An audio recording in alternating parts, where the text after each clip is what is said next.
Welcome. Here we go. We are live.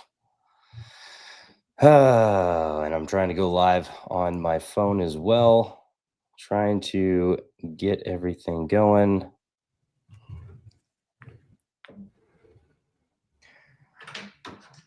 All right. Welcome in. Up West Sports. We got Gavin. We got Nolsey. Today we're actually going to be talking about the MLB draft that's right around the corner. Super pumped to get this draft going. This is this is my favorite time of the year. This is what I love, talking about and everything. We got some pretty exciting stuff to really talk about and just really where the Mariners are with the number 3 pick, with their 35th pick, and then I believe with their second round at 57, and then following that up at picks 91, 122, and 152. Just kind of dissecting and going through some of our favorites at those spots. Just kind of gonna go ahead and get right into it. Right now, I'll go ahead and pop up my screen real quick and just show you where we're gonna get started here. So with our first pick, and this isn't in any order really. These are just a handful of guys I like at the number 3 pick. The first one that the Mariners have also been kind of connected to is our guy right here. As soon as it can pop up here.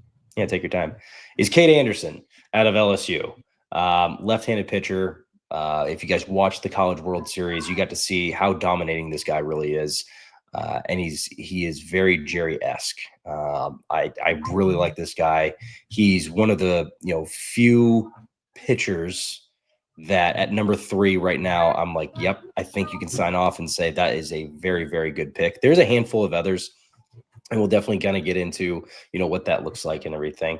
But right now, yes, I really like Cade Anderson. We can go ahead and get through his stats right now. Just taking a look at his past year, he's rocking the 12-1 win-loss record, which I don't put too much stock into a win-loss record, especially pretty much at any level. But it is also nice to see, hey, 12-1, not bad. The LSU team kind of good. They won the national championship, rocking a 3.18 ERA. The 118 innings pitched was also pretty good. Yeah, not bad. The 91 hits, the hits per 9 is in a very good spot. The K per 9 is in a very good spot, and then the walks per 9 also matches a little bit with what Jerry's looking at when it comes into that type of stuff. Yeah, sits around the mid-9s and just pumps the zone. Really like this guy, and I think Cade Anderson could be a very, very good pick for the Mariners. I'm hoping he falls. There's a really good chance that the Angels are going to take him. There's been a lot of link to the Angels. Multiple sources have come out and said that he's linked there. Multiple mock drafts. If you're looking at most of the mock drafts, they got Cade Anderson going at number 1, Cade Anderson going at number 2. Ethan Holiday has kind of been the favored number 1 around most talks. So yeah, that's kind of that's the first guy I wanted to get into. Very excited about him. Very excited to get talking more about him. The next guy that we got, I'll go ahead and bring up the screen here for our next pick. At number 3 is Liam Doyle. Now, Liam Doyle is one of my personal favorites. Unfortunately, I don't think Jerry's going to take him. I still put him up here because it's my board. I wanted to put this guy on here because he's electric. If Cade Anderson ends up going at number 2, Liam Doyle, we've seen him have a little bit of psycho in him. We've seen him against Wake Forest in that in that regional. He just came out and the guy called timeout. He came back in and just 99 right by you. See ya.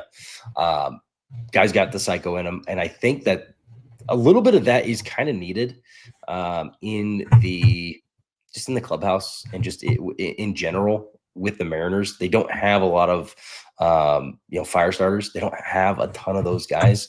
Jerry, and no disrespect to any of the players on the team, Jerry kind of has a lot of vanilla guys. Nosey, have you noticed that a little bit as well? Just like the guys that Jerry brings in via any sort of acquisition, trade, free agency, anything like that. Have you noticed Jerry goes for a certain type of player? Yeah, I mean, you think about, I mean, Rosarina might be the one that's kind of against that mold. Uh, but for the most part, I mean, and I guess Winker, but I mean, Winker really wasn't wasn't the biggest piece of the deal. Or actually, no, he was. It was Suarez that was kind of the throw in. Yeah. So I don't know if maybe he thought, maybe he didn't know, maybe he didn't know the facts about Winker being a, you know, less than vanilla. I mean, beyond less than Yeah. vanilla. I mean, he's very much a fiery guy. But yeah, I mean, you think about who he hired as our manager without really doing a search. He got Dan Wilson, who, we did see a little bit of fire in him yesterday, which was a great thing to see. It But was nice. yeah, and again, I think it was nice, but I think you have to look at, is it?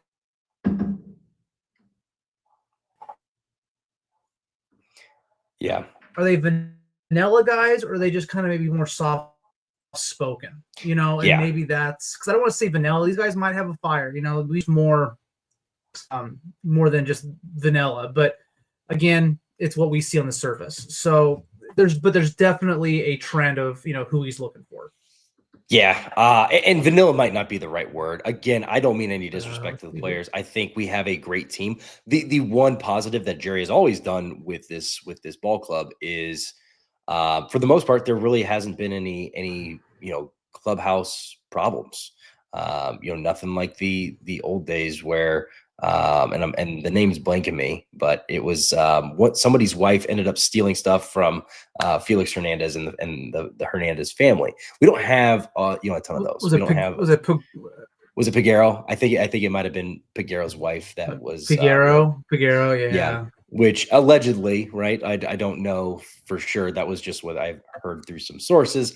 We ended up letting obviously him go and everything.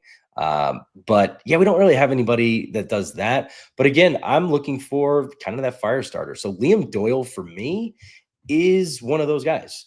And University of Tennessee is just I did my research on this one. Since Vitello has taken over at University of Tennessee, which under the Vitello regime at Tennessee, that's the type of FU attitude that they have going on there. And it's really good. It's fun baseball to watch. I'm a huge fan. I'm a big advocate for it. But I've noticed that Jerry has not taken one University of Tennessee player since Vitello has taken over in 2018. So with that being said, I don't think he's going to take Liam Doyle. However, I'm a big fan of Liam Doyle. I would love to see him at this pick. I put him on here because this was my personal preference. I would love to see Liam Doyle come in with this pick. Kind of getting on to the next one, we got Jamie Arnold, 3 straight left-handed pitchers, all 3 juniors in college. And again, I'm not heavy. It has to be a pitcher. It could go either way in this draft where, it doesn't happen very often where we get the number 3 pick in the draft.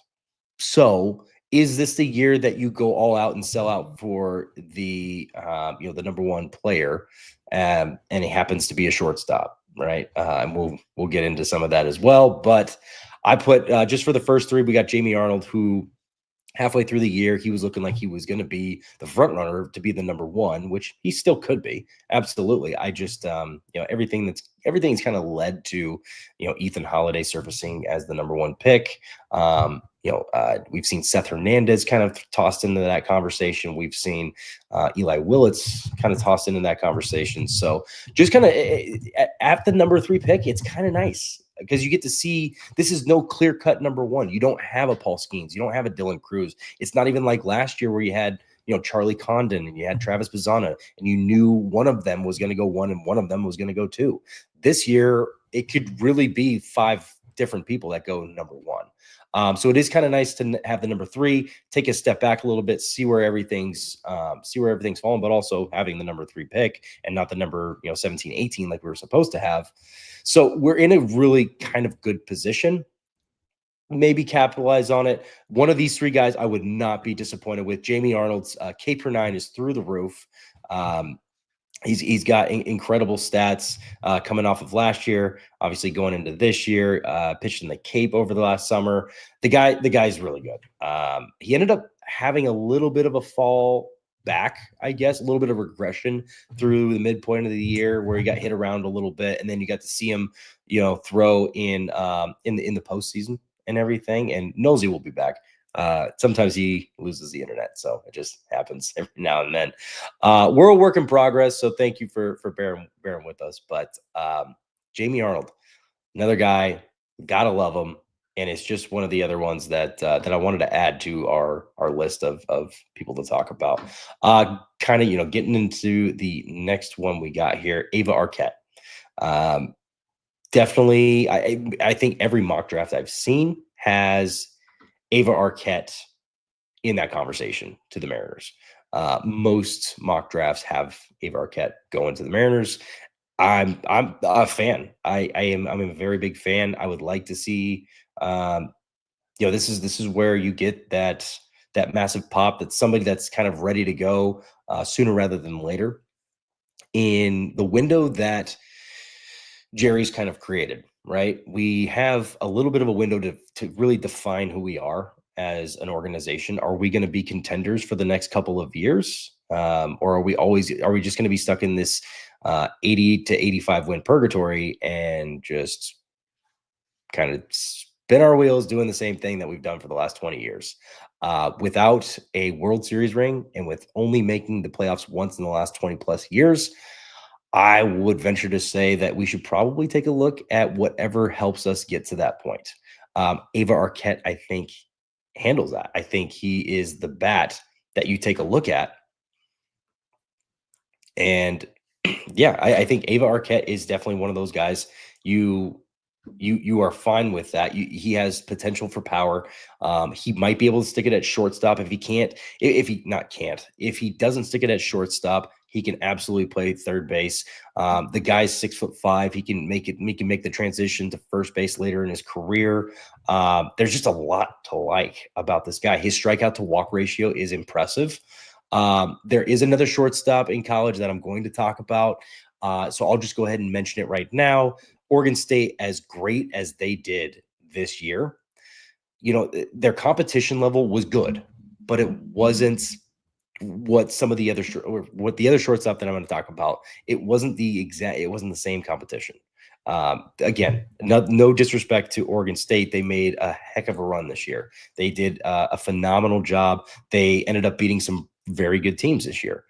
But the other person that I will talk about, the one knock on him would be his strikeout to walk ratio. I would argue that the average Friday night guy he's facing is going to be a first or second rounder. So yeah, Ava Arquette would not be disappointed with this pick right here. And then getting into the next one, we just talked about him a little bit without saying his name, Wahiva Aloy. Sorry, my pup is just having a blast hanging out right next to me right now. Wahiva Aloy. This is everyone's talking about him between picks 15 and 25. I think he's better than that. Again, this is my draft board. Take it for what it's worth. I watch college baseball religiously. Wahiva Aloy's got it. You look at his numbers. He's doing everything that Ava Arquette's doing, and he's doing it in the SEC. He's doing it against top tier competition every weekend. And I understand that this was a good parity year. You get to see a lot of not SEC teams make it to the super regionals and then Omaha and everything. It was a good representation. It was really good college baseball year. If you're an avid fan, you watch every year. It was nice to see nobody from last year's group was in this year's. So yeah, I'm a big fan of Wahiva Aloy. In all honesty, this is my hot take. This is probably the one that everybody's like, hey man, he's 15th overall pick. Like, he's going to be in that range. Why would you take him at number 3? Well, because of what he brings to the table. Now, I will also note his fault currently is the strikeout to walk ratio. It's not the greatest, as you can see there on his baseball reference page and everything. He could use some help. in that regards, and that could spell potential problems, right? We've seen guys that don't necessarily have the best strikeout to walk ratio struggle a little bit at the next level. The fact that he is an excellent shortstop, super athletic. I would argue he's more athletic than Ava Arquette, but again, that's just from what I'm seeing. I don't get the in-betweens. I don't get to see some of those things like behind the scenes. I'm just making an educated guess from my coaching experience at the college level and my playing experience at the college level and everything. Wahiva Aloy, there's a lot to like here. And because we're at number 3, yeah, I'll slate him in. I doubt he falls to number 35. So that's why I like him at number 3, because I think he is that good. I truly do think if you pick him at number 3, you won't be disappointed. But 5 years from now, we'll see kind of what that looks like and everything. In the comments, Ty had a question here. If you can't get either of Doyle or Anderson, what about Zerwa or Root at 35? I do like that at number 35. There's actually a couple guys. One person I forgot to mention in our 35th pick, and I'll add him to it once we get there and everything. But Zerwa and Root at 35 will definitely, I'll circle back to that once we get into into those picks and everything. Because yeah, if you end up going with Wahiva Aloy or you go with Ava Arquette, which again, I don't think Jerry will take Wahiva Aloy at number 3. I just don't see that happening. But he is a Golden Spikes winner. Like, we've had a couple of Golden Spikes winners in the past, and they haven't been bad for us. Granted, Kyle Lewis had a freak accident and injuries kind of derailed his career, but he ended up getting Rookie of the Year. He ended up giving us at least 1 year, even though it was a shortened COVID year. It was still a good year, and the trajectory that he was on. So yeah, I'm still.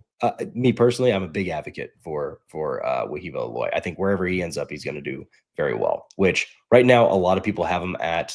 I think the 21st pick going to Houston, which that would suck. So the next one we got. Let me go ahead and pull up the board again. Next one we got is Seth Hernandez.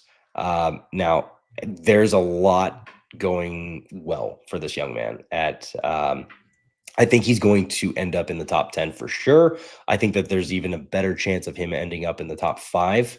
And there's honestly, he is in the mix for a potential number 1 overall pick. Looking at the Nats, they could go, if they decide to go pitcher, and they're looking to add that. They could like him at number 1. He is that good. He's for most of the scouting reports that I've seen, he's topping out at 100 and sitting in that 98 plus range on a consistent basis. Which that for me, I added him to this list, but I probably wouldn't have him as my number 1 pick. It'd probably be Cade Anderson. It would probably be Liam Doyle, or it would probably be Jamie Arnold for the pitchers. High school pitchers, yeah, I think he knocks it out of the park. He's probably the best high school pitcher. But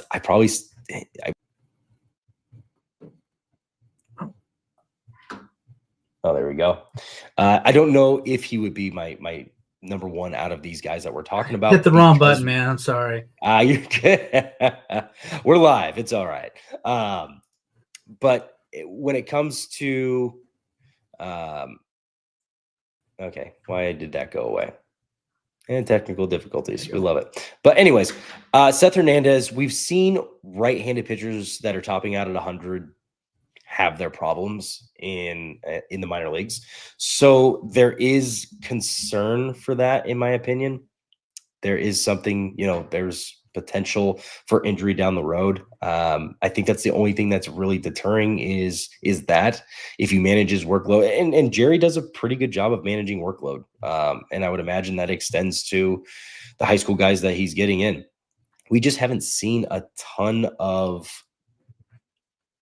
high school draft picks. Like if you go back over the Jerry regime, over his last, drafts that he's done, you just haven't seen a ton of high school draft picks that have surfaced at the top. Michael Morales is kind of the one right now, but he still hasn't pitched a single inning in Major League Baseball. Kyle, I wanted to get your thoughts on just the high school pitcher dynamic that Jerry has kind of run. What's your thoughts on a high school pitcher going at number 3? What Jerry's done over the past, all of his drafts, and just not really producing at that level. What are your thoughts on if they were to go with a high school pitcher right here at number 3?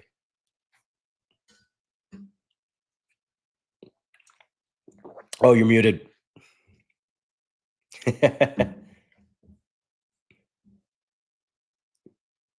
Let's go. And he's back.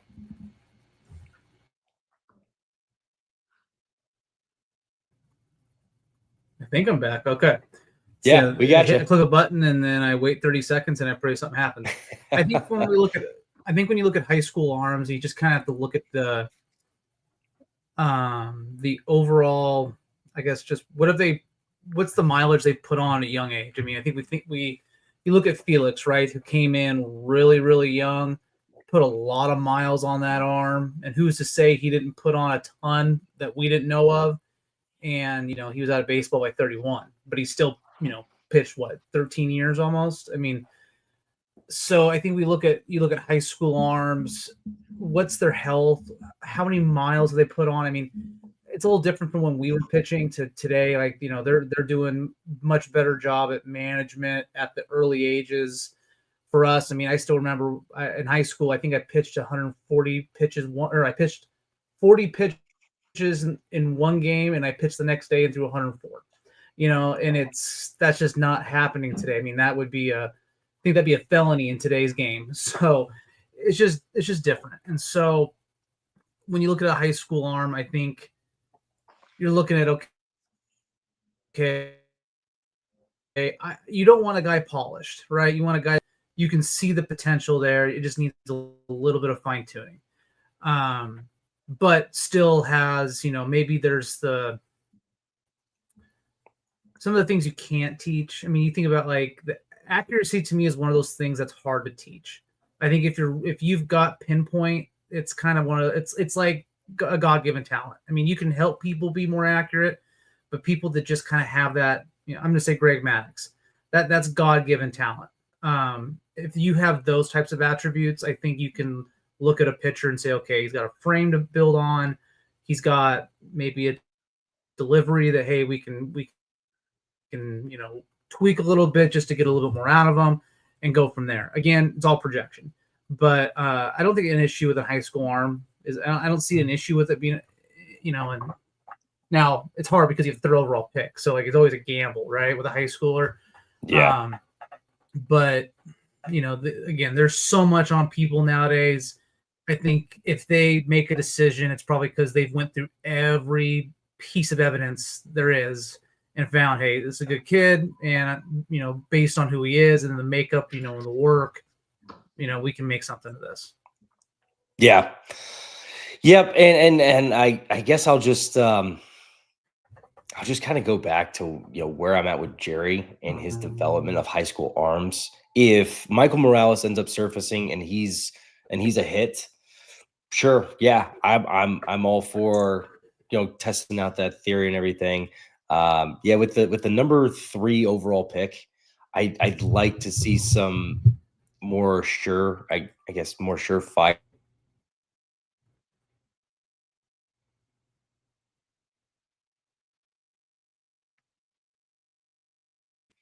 I'd like to see somebody that's a little bit closer, because with him,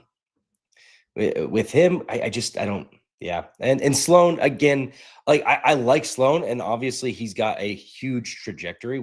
He's never pitched at the major league level, and he's the only one right now that we're like, oh my God, like this might actually be a really good draft pick.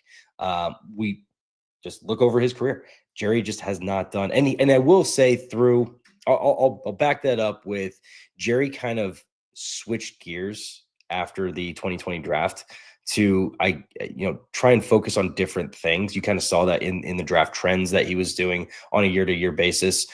So since 2020, since 2021, we still haven't seen them surface. And so it could be good, it could be bad. we don't know. But I'm still going to go with my gut feeling at this pick. I love Seth Hernandez. That's why I added him. But I'm going to go ahead and probably go with, one of these guys. I think Cade Anderson, Liam Doyle, Jamie Arnold, which some of you guys that are just joining in, we talked about some of these guys already. Cade Anderson has been linked to the Mariners in several different talks. Most mock drafts have Ava Arquette. Liam Doyle, I'm a huge fan of, but we've all seen the way that University of Tennessee carries themselves. It's just a different way. They come with an attitude at the ballpark. I don't think Jerry likes that. Obviously, since Vitello's been the head coach, and when that, that sort of character and definition of team has come to fruition, Jerry's never drafted a University of Tennessee guy, like not even one in the 20th round or anything like that. He's never drafted a Tennessee guy in the Vitello era. So I'm a little bit like, I like Liam Doyle. I want him. If he was a Mariner, I'd be ecstatic. I don't think Jerry goes for him, unfortunately. I think he goes, and Jamie Arnold has a little bit of that in him as well, not as much as Liam Doyle, but I think that your safe bet, or the one that kind of fits the flavor, is probably Cade Anderson, but he might not make it past number 2.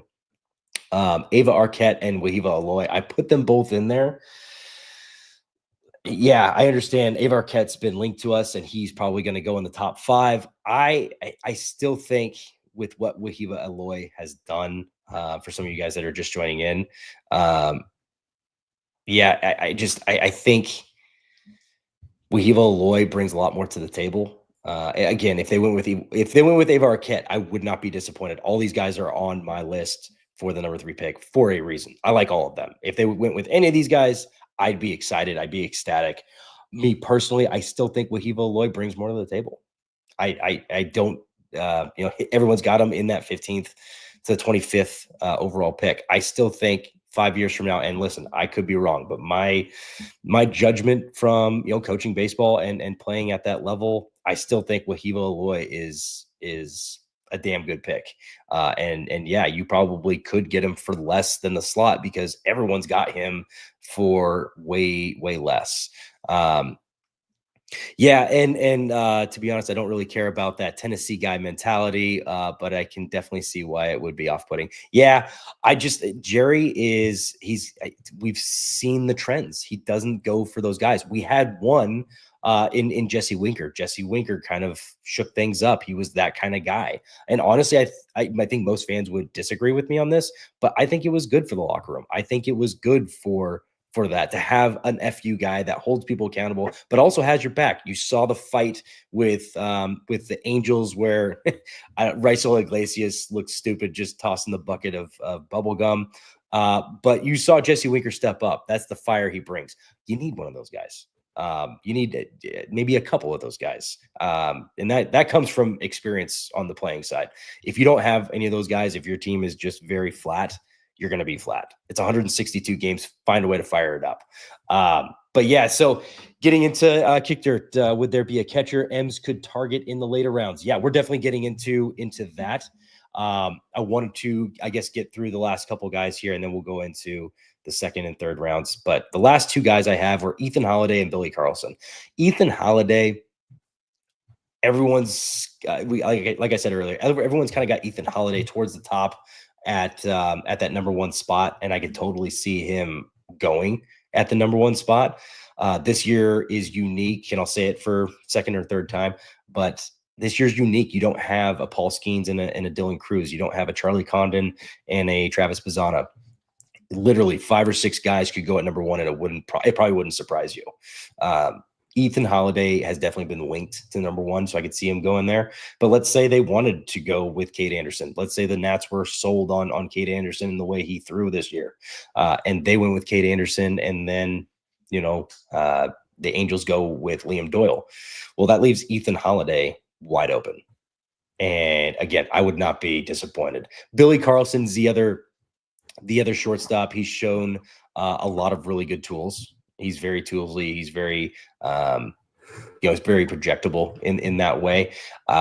Billy Carlson has been linked in the top 3, in some talks, not in a lot. I put him on here. He's me personally, I'd probably take Ethan Holiday over Billy Carlson, but I still wanted to put him in there because I think he's got a really good shot to do some big things. Yeah, and yeah, Brennan, I think Billy Carlson is a lot better than what people give him credit for. A lot of mock drafts and a lot of scouts are saying Ethan Holiday. I think more so from the pedigree standpoint. I love Billy Carlson. Billy Carlson. That's why I put him there in that. Honorable mentions. I wanted to throw in some honorable mentions for this pick, and kind of talk through them and why they're honorable mentions. JoJo Parker was the first one. I personally would not take him at number 3, but I know Jerry would. That's why he's in the honorable mention. He's a perfect Jerry guy. And if you follow Joe Doyle, in his last 2 mock drafts, he's had JoJo Parker linked at number 3 to us. I still don't. He's not my favorite. He follows suit for what we've taken. But those were picks that we've had at, I believe, what was Cole Young? I think 15, right around that mid round. And then we had Colt Emerson at number 21. At number 3, I'd like to see some shaking up, especially when you have the number 35 pick that's coming up. Eli Willits is another shortstop that's kind of, knocking down doors. I think it's a reach if you take him at number 3, in my opinion. I know he's in the top 10 in a lot of mock drafts, but Eli Willits is good and good enough. And if I had the number 8 pick, I'd probably be targeting him and maybe a couple other guys. And then Ike Irish, his bat is very, very much next level. You don't know if he's going to quite stick it behind the dish. There's been talk about him moving to the outfield, and just seeing what he's going to be looking like at that. I will say I don't know too much on his framing. Maybe Kichter. I know you're big on the catching stuff. How does he stick it behind home plate? Is he good defensively? Is he good enough defensively to stick it? The other side of that would be, I've heard in the MLB trade rumors that, the ABS could be making its way. It absolutely could be making its way into Major League Baseball. If that happens, framing doesn't necessarily go out the window, but it definitely gets died down a little bit because, now you can just do this and get the call. But you only get a handful of those. So I think over the trend, the draft trend in catchers over the next couple of years could be, let's go for a hitter first, which it's been like that in the past at some points. But I think it's going to be even more heavily slanted. And I don't think he will catch because his bat's too good, and you're probably going to want to see that in the outfield. But he has the capability, I guess is the best way to put it. He has the capability to stay behind home plate. I really like his bat, and that's why I put him in there. But I think it's a stretch getting him at number 3. We'll go ahead and move on to our second round. But I wanted to, kind of follow it up with those guys, just giving them an honorable mention and just saying, hey, I think that they're first rounders. I think one of them's a Jerry guy. The other ones are, just other guys that we can target. But we'll go to our pick number 35. The first person I had on here, and he might not even make it to number 35. A couple of these guys probably won't even make it to 35, but just in case they do, here are some guys to target. And this draft is very chock full. After the 15th pick, this gets really chock full with a lot of guys that are kind of in that same talent range. Ethan Ianson, I think it is Ianson. I think I've heard them, talking on the broadcast and saying Ianson. Ethan Ianson's really good. Upper nines, could move to the pen and be dominant. Could stick it as a starting pitcher, and you could see him kind of take off in that direction and everything. But and Kichter, I appreciate the input on that. I just didn't know too much defensively on him. I've heard a couple of different things on those guys and everything. And then, Brendan, I do appreciate that the agreement on JoJo Parker. I like him. And if we had a later pick, JoJo Parker fits the bill. If it's kind of that Colt Emerson situation, you got the 21st pick. He makes a lot of sense. This is just it's kind of an anomaly of a year, especially from us jumping up from 18 to number 3. I would say capitalize on it and go bang for buck and get, or not bang for buck, go bang and just see what you can do. And you can make up some of the money or some of the prospect range in the later picks. This draft is chock full in that 15 plus range to all the way to the 5th round. You're going to find players that are probably going to be surfacing in the MLB in the 5th round this year. This has got a really good draft. Longevity of draft. Doesn't have your Paul Skeens, doesn't have your Dylan Cruz, doesn't have your top of the leaving college top of the line guys. But Ethan Ianson, I put him as the first guy to talk about. I like him. He's got some really good stuff. And obviously, if you watch the College World Series, you got to see him be just absolutely electric.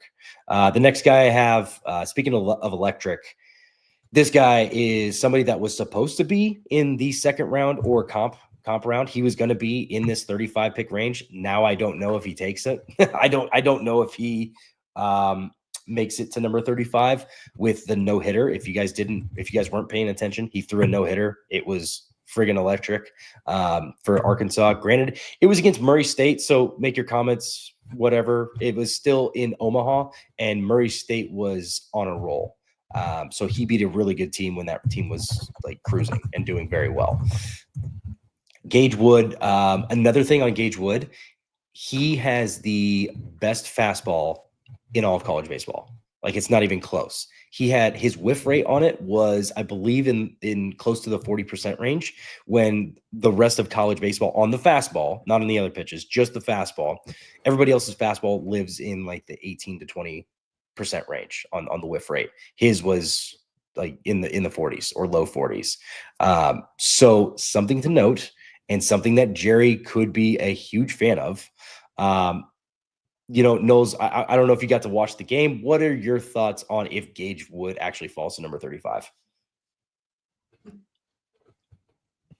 I didn't get the opportunity to watch the game, but I think we can all say, like, when you get put on that stage at that level and perform to that, magnitude, I think it goes volumes. If you're a fringe, like you said, a fringe 1st round, 2nd round comp pick, and you pull that kind of thing, I would say he probably moved up 10 spots. So maybe he goes from pick 35 to 25. Don't know a ton on the guy. Statistically speaking, you look at his senior year, 69 strikeouts with 7 walks is pretty insane. 5 home runs given up. Didn't pitch a lot, so I don't know if there was, there's any injury concerns, or if he just, these stats might not be complete, if he only pitched 10 games. But yeah, he had there was a month that he was sidelined and just kind of making that comeback and everything. And so, yeah, I think that hiccup definitely had something to do with it, with his comeback. But when the lights turned on, man, he was electric. And again, I don't think in all honesty, I don't think he makes it to number 35. In fact, I think somebody takes a shot on him between 15 and 20. Just that game that he had, it was that good. And usually I don't say that about one specific game. Usually it's got to be a cumulative effort, but that one game happened to be pretty damn important. And so I don't know if he makes it to number 35, but if he does, this is one of the guys that's like towards the top of my list. But yeah, the next guy that we got, we'll go ahead and pull up the screen again. We got bang. So Gage Wood, Ethan Ianson, both great picks. We got Mason Neville, has shown some really good power at University of Oregon. Yeah, a lot of people have him in that 25 to 35 range, which, there's a chance that he doesn't even make it to 35.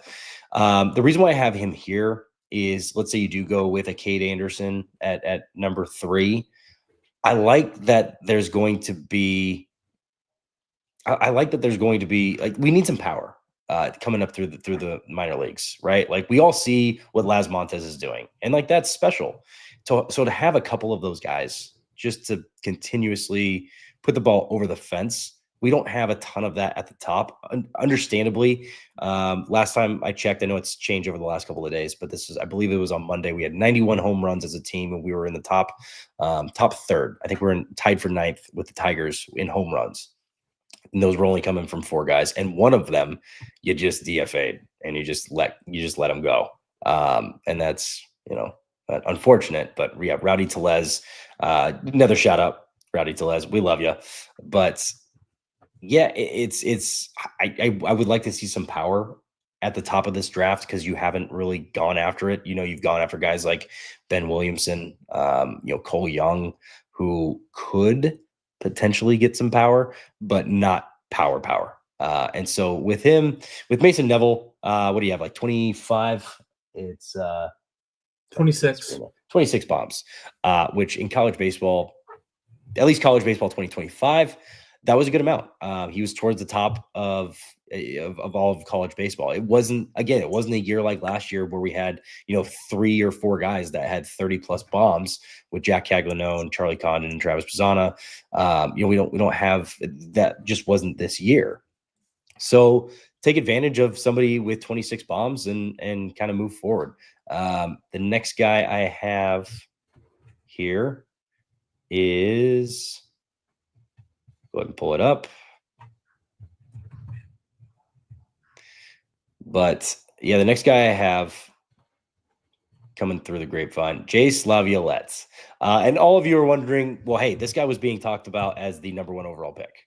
And that was just 6 months ago. About him being potentially the best hitter in all of college baseball, potential number 1 overall pick. Yeah, he slid. He definitely slid. You saw the strikeouts come alive. And over the years, I have noticed the recipe for disaster at the next level, even with guys that are putting up 25 to 30 bombs in college baseball. If the strikeout number is that high, it just is that much more difficult to adjust to the next level. One guy that kind of combated that, and he's going through his own struggle right now, but one guy that kind of combated that and hopped on the scene and did very well was Ivan Melendez. The Hispanic Titanic. The dude was awesome at Texas, and he had light tower power, and he had a lot of strikeouts. And then he ended up coming into, and Ty, thank you for the Gage Wood, 40%, 40% whiff rate, man. He was friggin' good this year, and he's going to be good at the next level. Jace Laviolette, a lot of people have him falling in this draft. A lot of people had him about a month or 2 ago at 15. Some people still kind of have him at 15. I've seen a handful of people put him at 20, 25. So if that's kind of the trend with him, there's a chance. I'm not saying it's going to happen, but there's a chance that he falls all the way to the comp round and that, somebody takes a chance on him there, and why not us? Again, I go for this pick because you went with Cade Anderson at the top, and you can kind of combat that with some power, and him at number 35 is actually not a bad pick at all. Jace Laviolette, still a lot to like. High ceiling still on him. He's a 6'6" center fielder and actually plays center field fairly well. He's got a pretty good arm. He's got a lot of tools that could actually, do something at the next level. But still some work to do. Still a little bit raw. So excited to see what he can do at the next level. Wonder how he adjusts, because there is some adjustments that need to be made on that and everything. And then going back here, we got Kason Cunningham, who has been, I've seen him as high as, I think at number 8 or 9 pick. I've seen the trend on him lately from a lot of scouts saying that he'll probably go in the 20s. So if the trend, I always tried my best to try and follow trends and just see who might potentially fall out. Maybe it's a financial issue. If it's a financial issue, we're probably out. We have, I think, $17 million locked up for this draft, and we're probably going to try and spend that as wisely as possible, especially if we get Ava Arquette, or if we end up getting Cade Anderson at number 3, you're probably maxing out that number 3 for the slot value that it is. I think it's like close to 10 or at 10. But yeah, Kason Cunningham, a lot to like with this kid. I don't see him going the college route. I do think he will. It'll be a stick and pick. Whoever gets him in the first round or comp round is going to be lucky enough to have him.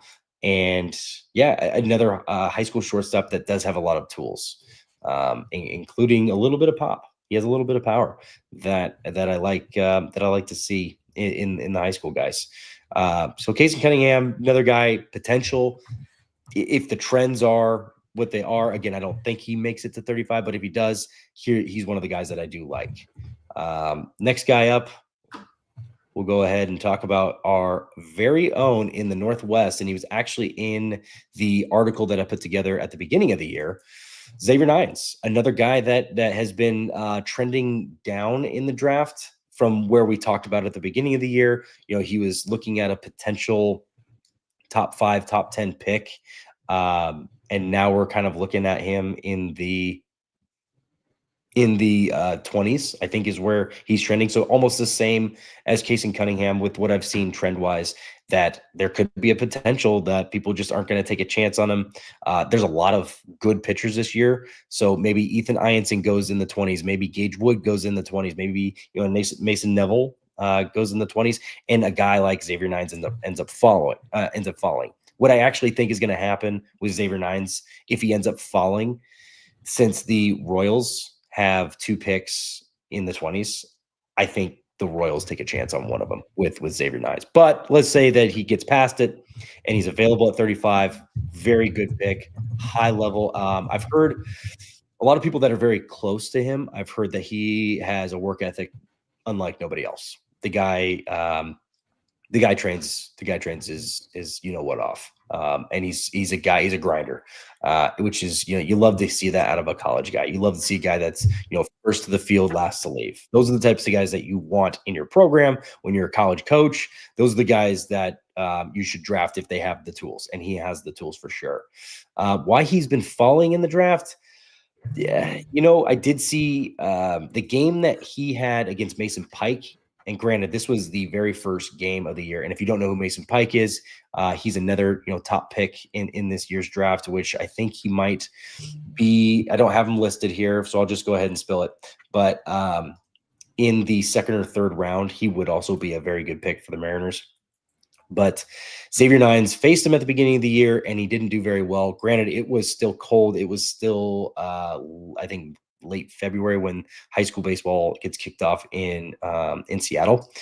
But yeah, he just didn't look the greatest against the top arm, and the rest of the year, there's some quality talent in Washington. But this year there's no arm like Mason Pike, and he got to face him, and it didn't go his way. Again, you can make the excuses. It was the first game of the year. It was cold out. It's tough, but didn't see what you kind of wanted to see out of that. Still love the guy. If Xavier Nines is a Mariner, I'm a fan. Moving forward to our next guy, we got a catcher. Kick dirt right up your alley. I don't think he falls to the 35. I'll go ahead and start the conversation with that. This just happens to be our next pick, and this is a guy that I really like. You don't know what's going to happen over the coming years with Cal Raleigh, with how good the guy's hitting. Does he make the move to first eventually, so you can get 150 plus games? Where he's a first base DH. I think he's still very valuable behind the dish.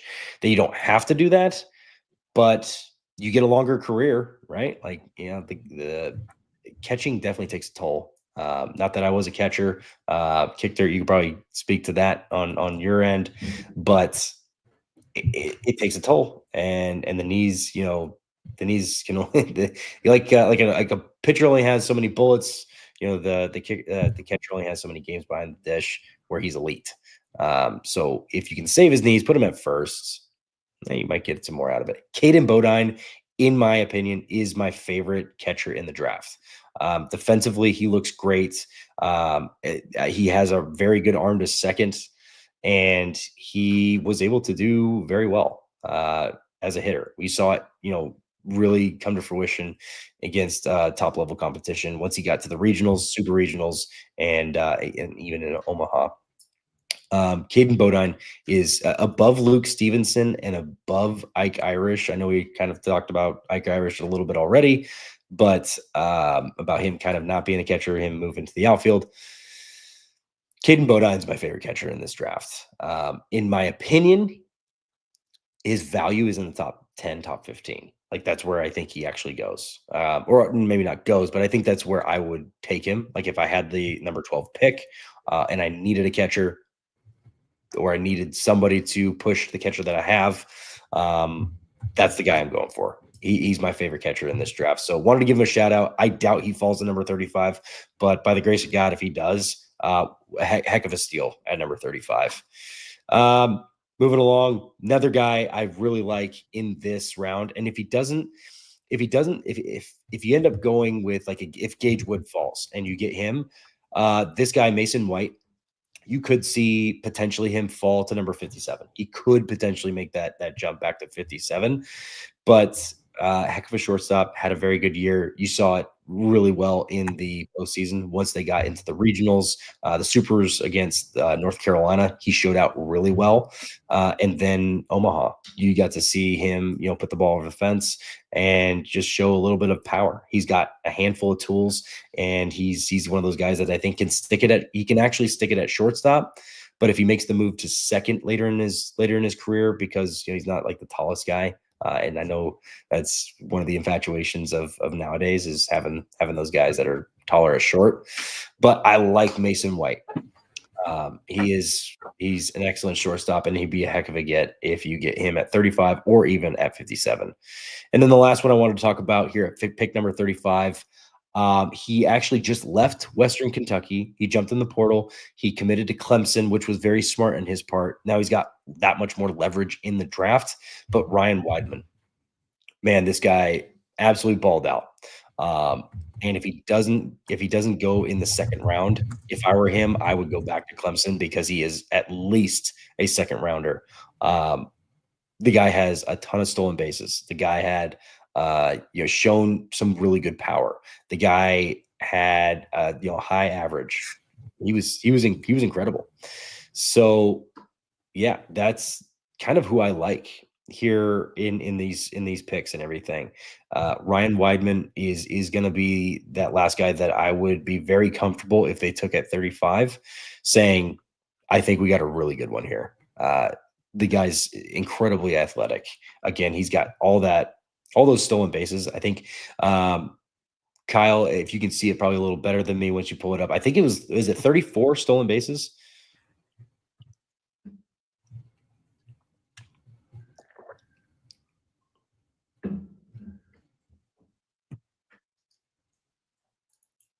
Yeah, I think is it 34, or how many did he end up with? There we go. Oh, he had it in the 40s. Guy's good. So I really like this guy. So again, another number 35 that I would be very, very comfortable with if they took. Yeah, we'll go ahead and move on to the next rounds that we got with Joseph Zierwa. Now, Joseph Zierwa is another guy. He could go in here at number 57, or he can go in here at number 35. I think you can make the argument for either one.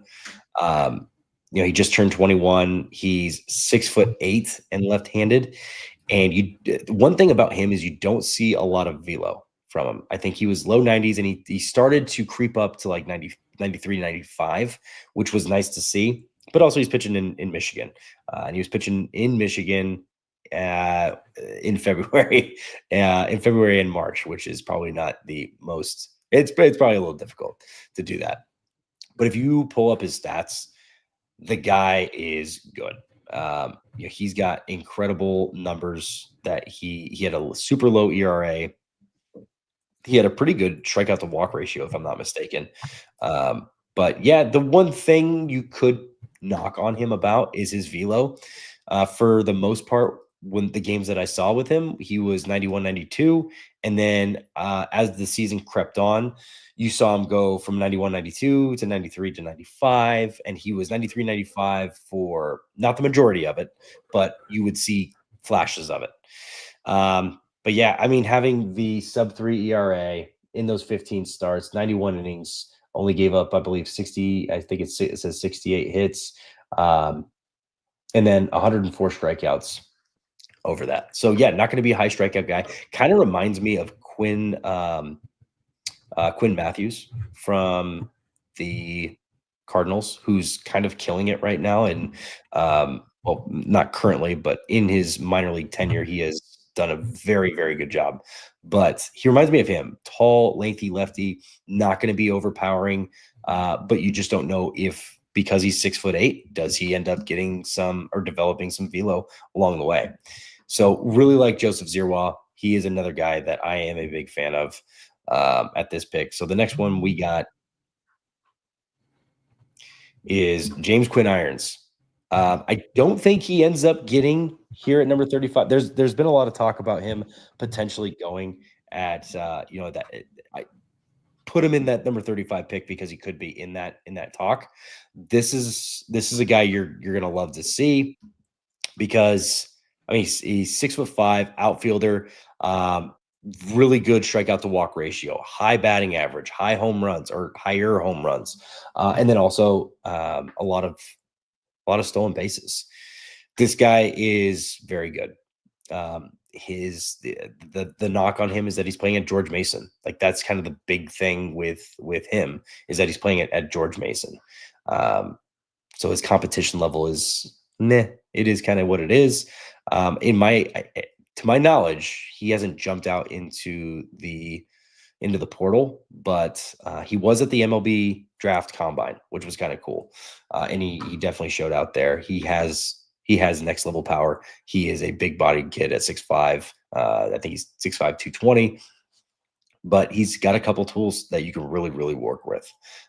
So I'll be interested to see where he goes in this draft and how he develops and what he looks like moving into minor league baseball, just professional baseball in general. So James Quinn Irons, definitely another under the radar name. Wanted to pull him out, even though he's at George Mason. Not a lot of people are talking about him.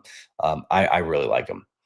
And then another name that I really like at 57, and he also might not make it to 57, is Lucas Malstedt. This is the best comp I can kind of come up with. This is Paul Sewald. He's got that lower sidearm. I get it's sidearm, but it's kind of funky in its delivery. I'm gonna see if I can't pull up a video of him, but Lucas Malstedt is actually pretty disgusting.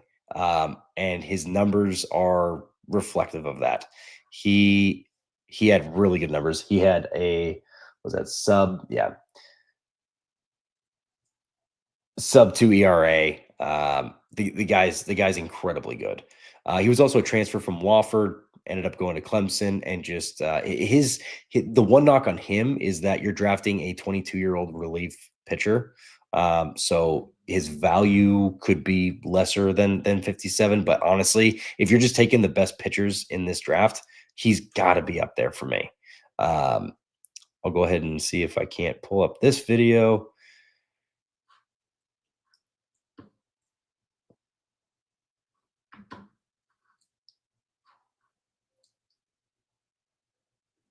But we'll boom, boom, boom. And let's pull up. But yeah, this was his video right here. That's him. He is nasty. Another arm for Jerry to just kind of run up through the minor leagues, and somebody who, honestly, if you put him in the major leagues right now, I think he would have some success, in all honesty. But yeah, if you're working pretty fast, he gets drafted this year, maybe a couple different starts or a couple different, or not starts, but just a couple different, outings and everything. But you could see him at some point next year with the big league club. In all honesty, I think that's how good the young man is. So wanted to pull up just a video of him just because he's actually pretty good. Um, the next guy that we got Cade Fisher out of Auburn, who started the year off very hot. He was doing extremely well. He was on track to be kind of one of the better pitchers in the SEC, and just didn't quite pan out, and then kind of finish the season very, very strong. Over his tenure, he's had relief appearances. He has, he was a big time starter for them this year. He lives 93, 95, kind of in that range. But high strikeout guy and another left-handed pitcher that I think you're going to really like. And yeah, number 57, I would like to see him get that opportunity. And then the next guy I wanted to talk about was Gavin Gallagher out of North Carolina. He's a draft eligible sophomore, playing third base. You got to see what his power actually looks like in the super regional against Arizona. He kind of showed out a little bit. He was looking pretty good, and I think he ended the year with 17 or 18 home runs, and showed that he can have power at the next level, or at least, from what I saw in the swing and the way that he attacked a really good Arizona pitching staff. In all honesty, I thought he handled them well, and he was able to, handle their pitching staff fairly well, and had a really good series against them. End of the year batting, what was that? 325 with 17 home runs. So just another third baseman with a little bit of juice that I really like in that 57th pick, or in that second round. And then from there, here's another guy. We'll get to another Iowa pitcher. I was a big fan of Brody Brecht last year. Big fan of Brody Brecht. And I think he is the epitome of a Jerry guy. He's just the way he throws. It just reminds me a lot of what Jerry would really like. He ended up going to the Rockies, and good luck, because they're they're terrible in development. Just from what we've seen, God bless it, and best of luck to him. But Cade Obermuller, this year's Iowa, pitcher that you need to watch, left-handed pitcher. Lots of like if you just look through the numbers and watch him throw, this is a guy at number 57. I think he got a steal, in all honesty. I don't know if he makes it to 57. I think he ends up going in the comp round, or very early second, in all honesty. So Cade Obermuller, even if we don't get him, keep your eyes on him. He's going to be good. He could be fast tracked, even as a second rounder. He could be fast tracked with how well developed that he is. I think he's also kind of in that 93, 95 range with very good stuff. The next guy I like that could make the drop to 57 because of a couple different things is Jared Jones. Jared Jones of LSU, which again, I go back to, if you watch the College World Series, Jared Jones was dropping bombs, and I really like the I like the power. I like that. I like what he brings to the table power wise. There's some other struggles, right? With power usually comes strikeouts, and the strikeouts were there. They were evident, and he is limited to first base. And honestly, he didn't look that great defensively at first base. I think that there could be some room for growth in that area. But, for a guy that's kind of limited and not the greatest first baseman, I could see him slipping and falling into the number 57 spot. That's why I got him in here at 57. There's a chance that someone takes a chance on his bat, just because he does have next level power. I think he ended up with 22 home runs. There's a chance that somebody takes a chance on him. I don't think he makes it into the first round because of his, I guess, limitations defensively.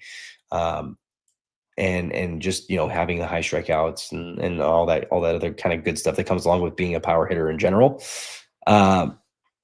So yeah, I like him at number 57. If you've done your draft well and you've got Kate Anderson at the number 1 pick, and then you end up hopefully with like a Gage Wood if he ends up falling that far at number 2. So you end up with 2 pitchers. Here's another guy that you can take a chance on with power and just see kind of what that looks like.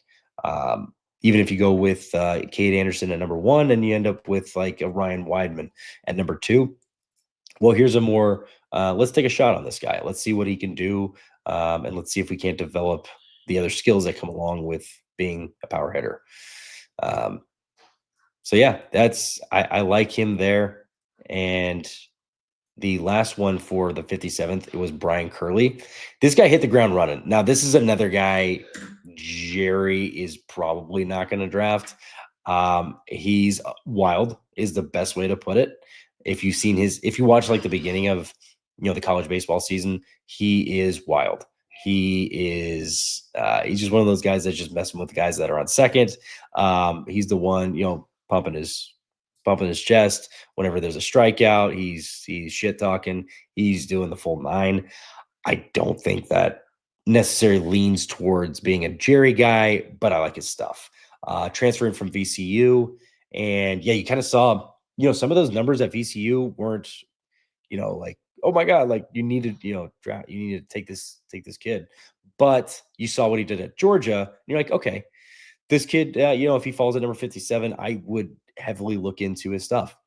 He also has this is from my vision. I don't have the actual number, but he does look like he has a very Brian Wu-esque type motion where he creates a good VAA. And we all know what Brian Wu is doing. And we all know that Jerry tends to look at that every now and then. He looks at the VAA. He looks at some of those guys, which I do have another guy that is a senior that's not really being talked about in this draft that granted, not every camera angle in college is going to be perfect. I say that very lightheartedly, but just from my vision and just from what I can gather, it looks like he has a good VAA and a lot to work with and a lot of stuff that I can kind of, run with that and everything. So I like Brian Curley. I don't think, again, I go back to, I don't think Jerry likes his antics and may not go with that. But just to kind of wrap up that round, that's kind of what we got going on with that and everything. So wanted to move forward to kind of our rounds 3 through 5. We're going to kind of put them all together. Picks 91, picks 122, and picks 152. All these guys could be taken in this realm is kind of what I'm saying and kind of what I'm getting at with these picks. You could see him at pick 91. You could see him fall all the way to pick 152. I'll go ahead and already say it. We talked about it a little bit earlier. Mason Pike, I forgot to add him to this list. Mason Pike is on this list. I could totally see Mason Pike and in a 3rd round or even a 2nd round situation. And he makes a lot of sense. The guy can do it on both sides as a pitcher and as a hitter. The guy brings a lot to the table. So first guy I wanted to get into here with these picks, Jared Spencer. You could see him on this guy specifically. You could see him at the 3rd round, or you could see him at the 5th round.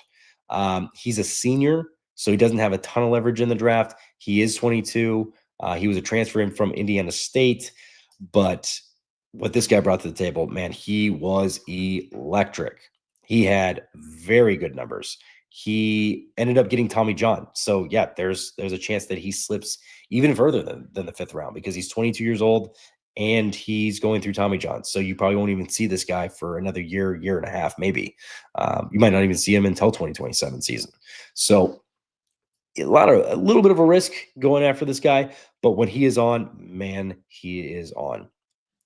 This year, he did have, I think, a couple outings that kind of skyrocketed his ERA a little bit, but ended up, I believe, with like a 3.77 ERA, high strikeouts, and if he doesn't end up coming back from Tommy John correctly, or maybe not correctly is not the best way to put it. If he doesn't come back from it as well as he did, if you were to move this guy out of the pen, he reminds me a little bit of Josh Hader.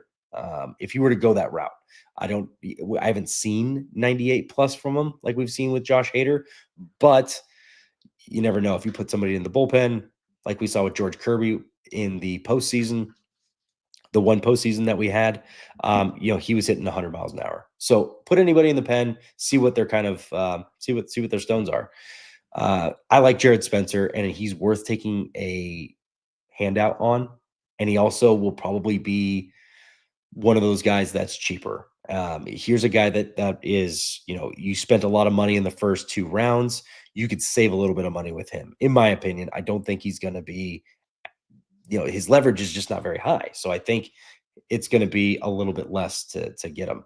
And you can go under slot probably by a lot to get him because, senior, 22 years old, and Tommy John. Yeah, there's a lot to like. So it's a win-win for everybody, especially Jerry, who has 17 million and some other change to work with in this draft.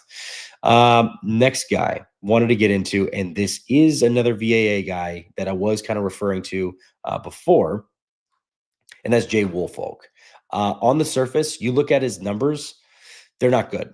Like if you look up Jay Woolfolk's numbers, I think he has somewhere in the 5s in his ERA and everything. Like he's not anybody to write home about when you look at him on paper, but you look at him pitching, and here's this year's Logan Evans, or I guess this year's draft's Logan Evans.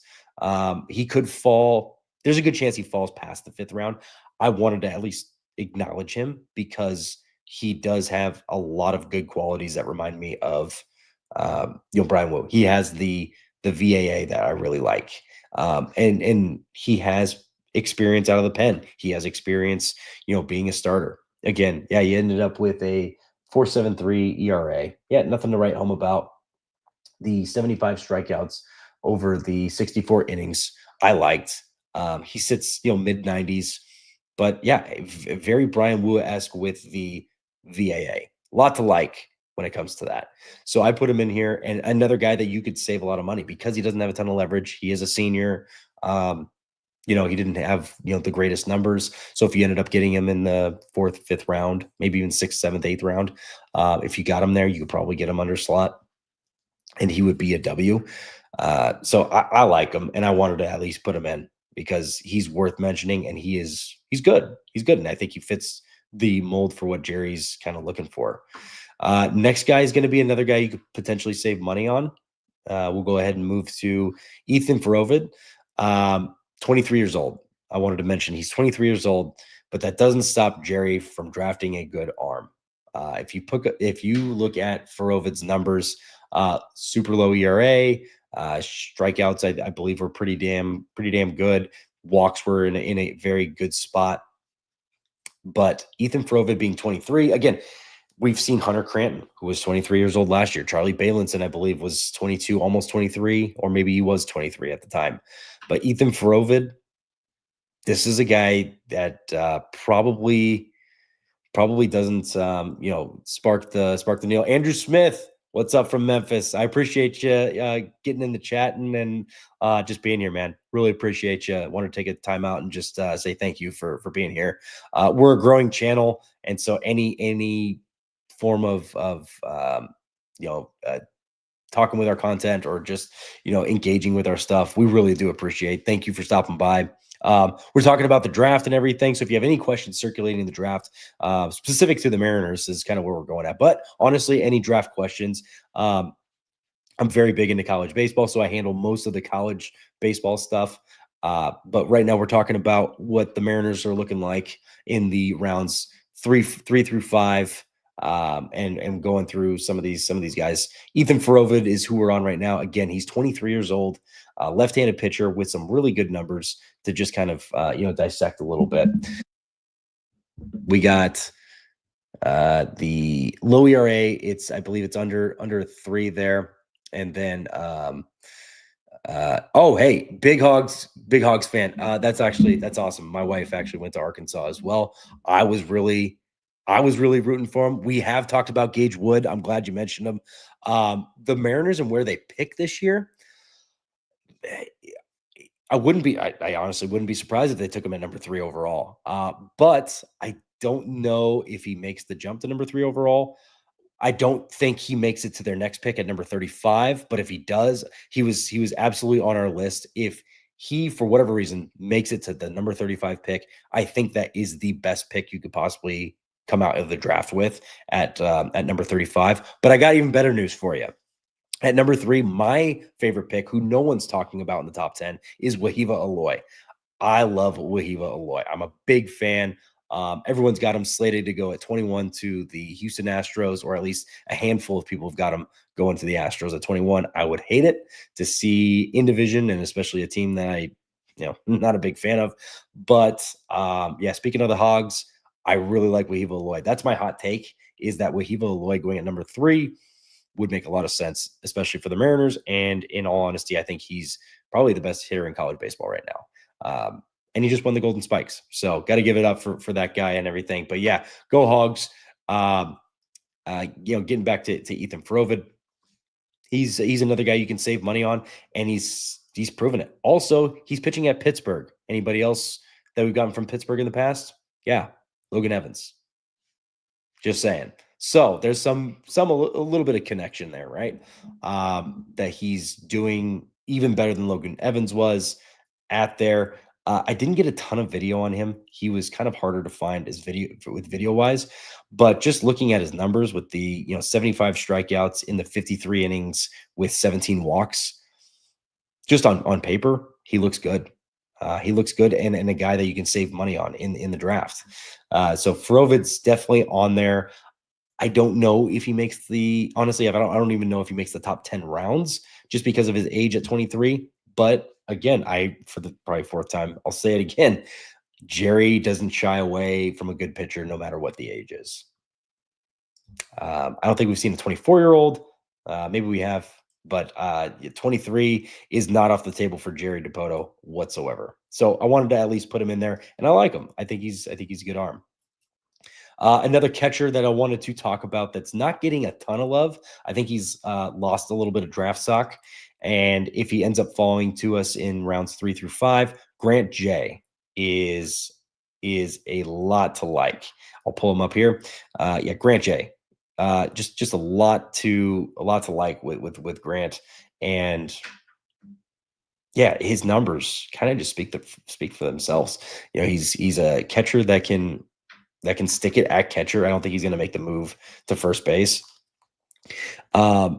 Him defensively, I think he's in the upper tier as far as like college catchers go.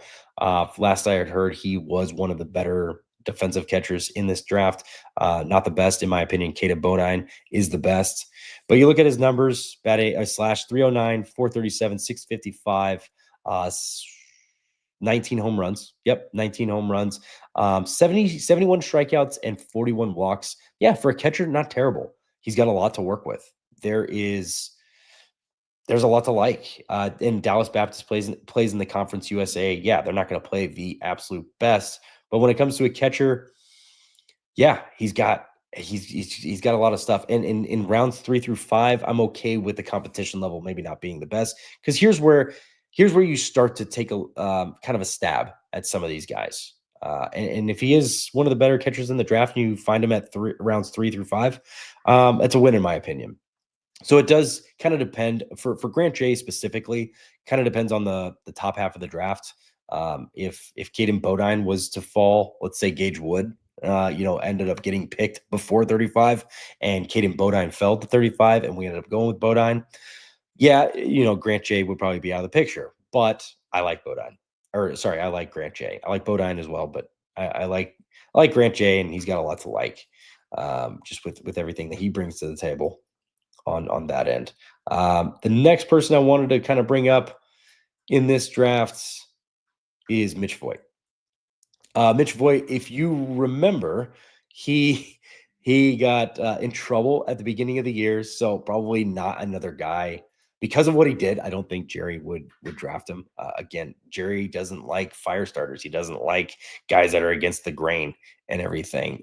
Mitch Voigt was caught snorting the foul line when he got a triple. So just for reference, what he was caught doing. I hate saying boys will be boys, but hey, boys will be boys. And if you can learn from your mistakes and grow, there's something to be said about that. The rest of his character, I don't know too much about the guy. I only know the one instance that was kind of brought up, like literally all over Twitter in February. So Mitch Voigt, you look at his numbers at 346, 14 bombs. He's got 40 strikeouts and, where was the lost the walk? Sorry, 34 strikeouts and 40 walks. There's a lot to like, even though the home run total isn't quite what you'd like to see out of a third round, fourth round first baseman. It was still like the power was there. But you got to love the strikeout to walk ratio. As a first baseman, you also don't see that very often. So the 34 strikeouts, the 40 walks, and then honestly, just slashing 346, 471, 608, OPS being, up above 1,000. That's awesome. So I think this is a guy you take a chance on because of his strikeout to walk ratio. His bat to ball skill is obviously there. And then maybe he develops some power. He's kind of a large individual. I think he's like 6'1", 6'2", and he's a good 220, 230. Big built guy. And then Andrew had to say Aloy is the man. He took some pitches and walks that I wish he would just swing. Yeah, you're not wrong. And then also the play where he went to third. A lot of people gave him a lot of crap about that. In the moment, you kept in the moment, you definitely got the lead runner, which is always a good advantage. And there's no definitive way to say that the double play was, there's no way to say, yes, that was going to be a double play, but you saw kind of the writing in the stars where the guy was kind of just jogging down first base. He thought the game was over. And yeah, the Omahogs, the curse continues. I'm feeling for them. They were my team. I kind of wanted to see win it all. Besides Coastal, I have one of my really good friends. He ended up playing there, and he won it in 2016. So I have a soft spot for them, but behind them, I wanted Arkansas. So yeah, I mean that's to wrap up. Mitch Voigt, a lot to like, and taking a chance in rounds 3 through 5. I think you're getting a very good player here, and a lot to work with. As far as what Jerry kind of looks for, he looks for the strikeout to walk ratio a lot in these drafts. And I think, or at least that's the trend that I've seen, right? With like Ben Williamson and some of these other guys, Hogan Windish, some of these guys that he's drafted in those non-first round guys. Because the last college hitter he's taken, it's been a while. I think the last college hitter he's taken in the first round, I think, was Evan White in 2017. I believe that was, I think that was the last one. And then before him, it was Kyle Lewis, which Evan White had the strikeout to walk ratio. Kyle Lewis had the bombs. So those are the last two I can think of in the first round. So yeah, Mitch Voigt, good stuff to like there. And we'll go ahead and go into our next one. Jake Monroe out of Louisville, another guy that you got to see him in Omaha, which was awesome. When the lights were on, he was definitely hitting. He was one of the better bats in that lineup. They do have some other bats that I like. Eddie King Jr., their senior. I should have put him under need to know down here, but I didn't. Jake Monroe, a lot to like here. He was, for the year, ended up slashing 346, 451, 593, over 1,000 with the OPS, and 13 bombs. Fits in at third base. That's kind of where he fits in. I don't think he'll make the move to second base. I think he does have a good enough arm, and he'll end up sticking it at third at the next level. Shown a little bit of pop with the 13 home runs. Had almost 300 plate appearances. So maybe would have liked to see for a third baseman, and just for what I would like the Mariners to see this year, to see a little bit more pop. But hey, he's a good hitter. The 50 strikeouts and 38 walks, not a terrible strikeout to walk ratio.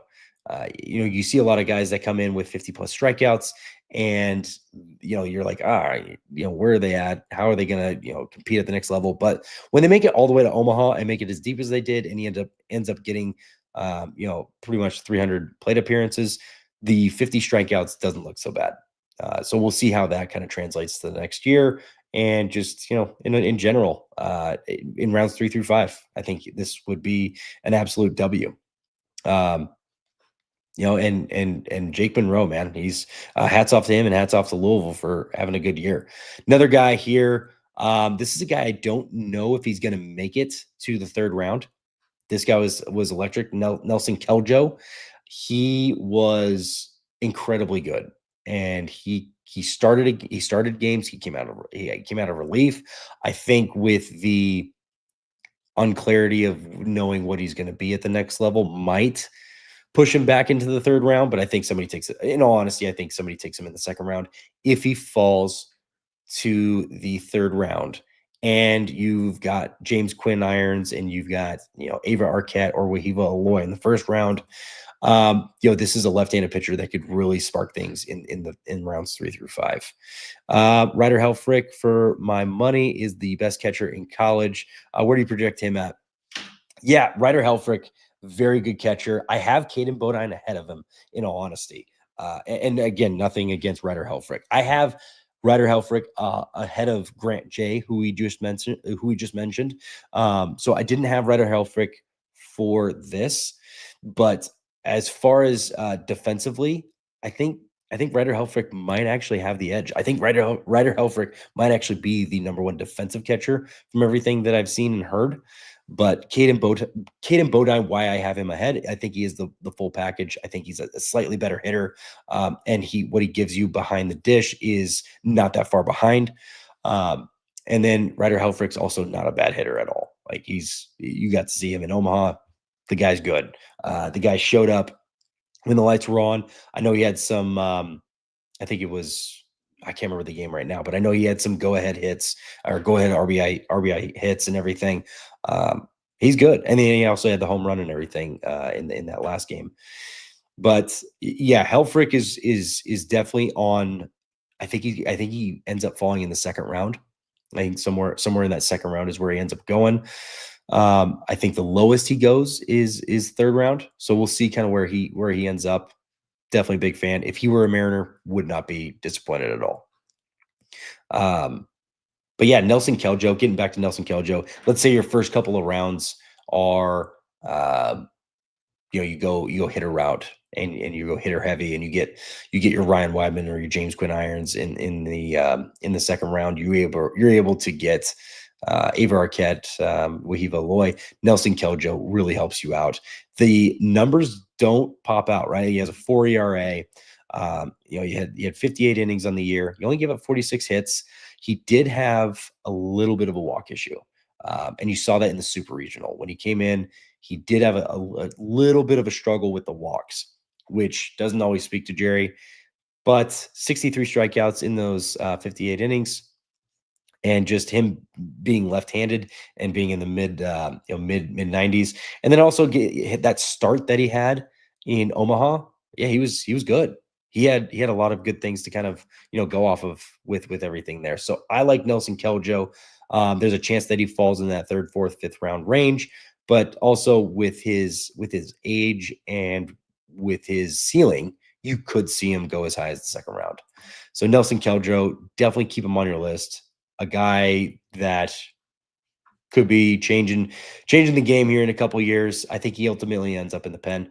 The next two guys, just to kind of close out, this round of 3 through 5, Xavier Perez from Houston and Caleb Freeman from Georgia State. We'll talk about Xavier Perez first. Xavier Perez, once you look at his final numbers for the year, guy was good. And he was at Houston, which, Big 12 is still a very competitive baseball conference. They had, they had representation from Arizona in Omaha. But yeah, kind of getting to him, you get to see him, bat over 300, 9 home runs, the 52 strikeouts, the 18 walks. So there's a little bit of hesitancy there with the strikeout to walk ratio, but with what he brought to the table, 305, 369, 533, almost 1,000 in the slugging, and then what he's doing in Keene, which is the NECBL up in the Northeast. It's basically the just a slight tier behind the Cape. He's already, with a wood bat, batting 450. He's also got a home run in the first 5 games. So with that, it's another guy that you could take a chance on, and also probably wouldn't cost you a whole lot. I don't know if he makes it into the rounds 3 through 5, but I like him enough that if they were to take him in rounds 3 through 5, you can save money and also get a 22-year-old very good hitter that's doing off to a hot start in the NECBL. Excited to see how that one takes off. And then Caleb Freeman was the other young man that I wanted to discuss. He's another guy that I think you'll save money on. This young man right here, Georgia State's senior outfielder, put up really good numbers. Again, it's Georgia State, so it's the Sun Belt. It's the Sun Belt. The Sun Belt doesn't get enough recognition when it comes to football and when it comes to baseball. The Sun Belt is just a very good conference. In all honesty, obviously Coastal Carolina representing them extremely well. You got Southern Miss, who hosted a regional this year. In the near future, I do know that I believe they're molding together with the American Conference. So now you're going to see ECU, like East Carolina, in that, adding that. This is going to be a very, very fun belt, Sun Belt league. But getting to our Georgia State guy here, Caleb Freeman, end of the year, 349, 504, 732, above 1,000, actually above 1,200 in the OPS, for those that count the OPS, but 16 home runs and also 15 bags. So you saw a little athleticism there. 57 strikeouts, 57 strikeouts, 61 walks. There's a lot to like from this guy. And he's 22 years old. I think whoever gets him, I don't care what round, past the second round, if you get him in third or if you get him in the 11th, Caleb Freeman is worth taking the chance on. He's put up some really good. I've seen I think I might have said this already, but apologies. The strikeout to walk ratio, I've noticed a correlation. Guys that tend to have a better strikeout to walk ratio have that next level. They end up doing well at the next level. We've talked about Ivan Melendez being one of the guys that goes against the grain on that, where he was a high strikeout guy, and he still kind of is, but at least he was still like a 270 hitter with a lot of tanks at the next level, playing in for the Diamondbacks organization. He's taken a step back this year. I think he had some injury issues that he was dealing with, but Ivan Melendez kind of goes against the grain with that, where usually when you see guys that have 20 plus home runs, they have the strikeout to walk ratio that doesn't quite, it's not the greatest. Like they'll have like 80 strikeouts and 15 walks. Those are the types of guys you see in minor in the minor leagues, low A, high A, even double A. You'll see him bat like 210.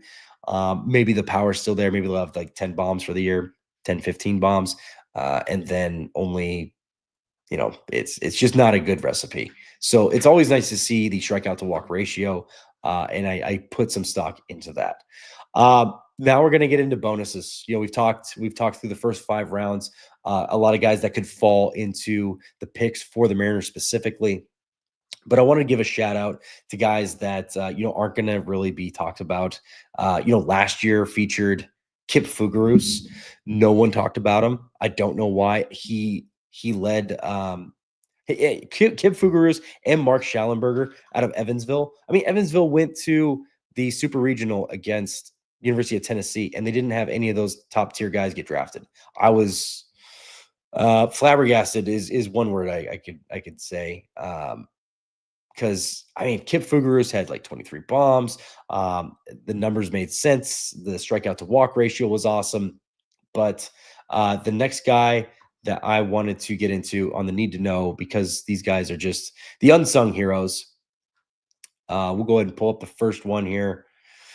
Boston Smith, 26 bombs. I'll go ahead and start off with that. Yes, he was a senior catcher. He's another catcher that I really like. Probably not going to go in the top 5 rounds because of his age. I think he's 22, almost 23. Boston Smith. 22, going on 23. He'll be 23 after the draft.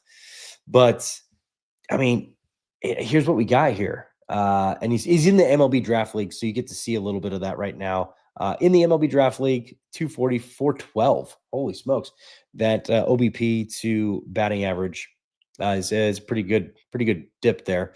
And then a 400 slugging with just the 1 home run right now, but 5 strikeouts, 7 walks. Again, I go back to the same thing on strikeout to walk ratio. He's looking good in the regular season for Wright State, and I love these underdog stories. Wright State made a heck of a run this year. They ended up being Vanderbilt and having to face Louisville in the in that championship series. But Wright State, 330, 498, 770 through the year, above 1200 with the OPS, 26 bombs. He's definitely towards the top of the nation in home runs, 52 strikeouts, 57 walks. Granted, Wright State doesn't play Vanderbilt on a day-to-day basis, but he did hit it. He hit a home run. So he showed some power against some really good teams. Boston Smith doesn't get enough love. Even if he is starting to get love, which he should, doesn't get enough. I want to see this guy as a Mariner. I don't care one side or the other. If it's in the draft or if it's UDFA pickup, this guy deserves to play at the next level and play at a very high level. So in all honesty, with what he showed, and also defensively, he threw out 2 guys against Vanderbilt. There you go. So there's that. Wanted to at least throw out that as well. And then another guy, another catcher, Justin Stransky. We'll go ahead and pull him up here. Justin Stransky, another guy. And for anybody out there that's a Mariners fan and that's from Seattle and has ties to the Northwest in that regards, he is a Northwest guy. He went to Emerald Ridge High School in Puyallup, went to Lower Columbia Community College in Southwest Washington towards Vancouver and everything, and now he's at Fresno State, and he's a senior, not getting talked about enough. One thing I really like about this guy, you'll see this guy's stats as a hitter, and you're like, okay, he's a catcher that can hit a little bit. He's got 12 home runs. I believe he had 20 strikeouts, 26 walks. There you go again with the strikeout to walk ratio. But the 316 batting average, 401 OBP, 573, and just shy of 1,000 OPS. Yeah, as a hitter, he's got a lot of stuff to work with, right? Like he's got a good fundamental basis. And the Mountain West, yeah, the ball flies a little bit. So there is take that into account that maybe his bat. I'd like to see what it looks like with a wood bat. And obviously, he played in the West Coast League for Ridgefield last year, batted 364. He had 14 strikeouts, 25 walks. The West Coast League is a very good summer league. It's not the Cape. It's mostly freshmen and mostly sophomores. And then if you get any juniors or seniors in that league, it's usually not your top tier ones. Your top tier ones usually end up going to the Cape or any CBL or even the MLB Draft League. So hopefully, I hope Stransky. I know he doesn't have any stats for the summer this year, but I'm hoping that he's in the MLB Draft League and at least giving them the best shot. But what I really like is, and I don't know if it's on there. I know it was on their website, but he gunned down. He gunned down 17 of 18 guys. Like he no one stole on this guy. He has a great arm. I don't know what he's like framing because I wasn't able to watch very many Fresno State games this year. But Justin Stransky wanted to give him a huge shout out. Again, this side or the other, if he's drafted or if it's a UDFA, I really like Justin Stransky, and he deserves a shot at the next level. But a lot of guys don't put stock into him because he's 22. He's at Fresno State. To be honest, I disregard all that. He deserves a shot at the next level. Hopefully it's with the Mariners, and hopefully he comes back home. The last guy, I know I've been spewing at the mouth, and once I get wrapped up here, we're going to bring Kyle back on because he deserves to talk. It's our show, not mine. This is just something that I put together and everything. So I'll go ahead and go with our last guy. He is a former player of mine. So I wanted to give him a little bit of a shout out, and that's Cole Roberts at Georgia State. Cole had a very good year. He transferred in from UNLV, and I coached at a that's the wrong Cole Roberts. I believe it's Cole Roberts at Georgia State. But yeah, Cole Roberts, he was like I said, he was a former player of mine. I coached at a post grad here in Arizona where I lived. He's originally from Vegas. He came in, he was touching 87, 88. We got him into that 90, 91 range. And then he left, topping out, I believe at 91, 92, which was awesome. We got to see him, make the jump. And then he, went to UNLV and the numbers weren't great at UNLV. So he made the change to, in my opinion, a better conference, and he ended up showing out. He was one of their dudes out of the pen. Doesn't have the greatest numbers, but if you take his individual appearances and everything, Andrew Smith, also thank you. Just saw your comment there. Really do appreciate it. Again, thank you for stopping by and talking shop with us. And yeah, I'll give you a go Hogs as well. Go Hogs. And a Woo Pig Suey. Yeah, Cole Roberts ended up with 62 strikeouts. Nothing to write home about with the strikeouts per 9. It's but he filled up the zone fairly well. Just the 26 walks over 71. A guy that he may or may not get drafted this year. I wanted to at least give him a little bit of a shout out because he had a great year this year. And he stepped up in a major way for Georgia State, and you could see him ball out next year. He's still 21. I don't know if he's in the portal. I didn't talk to him about that, but if he ends up going in the portal, I could totally see another a power 5 team or power 4 team, whatever you want to label it as, taking a chance on him. If he were to go to a Virginia, I think he would do very well. He reminds me a lot of Jay Woolfolk. When I saw Jay Woolfolk throw, I was like, oh, there's Cole Roberts. He's not super tall. He's 5'9", 5'10" in cleats. He might be listed as 6 foot. I'll spill the beans. He's not. He's 5'9", 5'10". But I mean, we love Marcus Stroman. We love Jay Woolfolk, and those are all guys that are kind of in that same boat. They're low to the ground. They get good VAA, and yeah, just keep this kid in mind. And Kyle, I wanted to invite you back. I know I've been shutting you out, buddy, and I don't mean to. But thank you again for being able to be the front man on pulling up all that stuff for us. Your take on just the draft situation this year. Was there any guys that you saw either anywhere in the first 5 rounds that you're like, you know what, if they get this guy, this would be a huge deal for whatever pick that we end up getting him for? So not getting as deep kind of into the analysis as you, but and we've talked about kind of like what we look for in prospects or what we think are good ways of seeing what they do in college, how it translates. I'm always a big fan of Northwest players. We're biased out here. I especially like pitchers that come out of the Northwest. I mean, you look at some of the schools.